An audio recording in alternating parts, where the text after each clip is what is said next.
pri takejto početnej prevahe. O tú malú trošku by si Nitrania tú výhru dnes zaslúžili viac. Viac išli za ňou, pomer striel pre Nitru 30-21, takže boli aj aktívnejší. Navyše hrali veľmi disciplinovane, čisto bez vylúčeného hráča. Takže teraz pozor, tu je Rosandič. Hľadá pred brankou hráča, Kytnar posiela Banskú Bystricu do finále. Tak to je úplný šok na nitrianskom štadióne. Banská Bystrica prepisuje klubovú históriu. Prvý raz si zahrá vo finále. Nitrania sú z kola von. A gól, ktorý nám padá v úvode predĺženia. Tak teraz to absolútne stíchlo na zimnom štadióne v Nitre. Jediný, kto sa teší, je sektor hostí.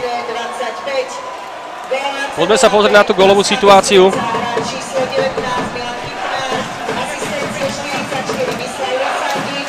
Bolo to ako ticho pred búrkou. Rosandič sa dostal k puku. Nitrania veľmi zle zorganizovaní vzadu. Prišla prihrávka na Kytnara a ten ju do prázdnej bránky zúročil, ale naozaj treba predovšetkým vyzdvihnúť Rosandiča, ktorý preukázal obrovský prehľad v hre. Takisto takú tú trpezlivosť. Do posledného momentu čakal na tú vhodnú prihrávku, na ten vhodný moment, kedy môže adresovať puk Kytnárovi. Presne teraz to prišlo na milimeter presne a Kytnár do odkrytej bránky prekonal Valenta. Tu je smutný Kuzma.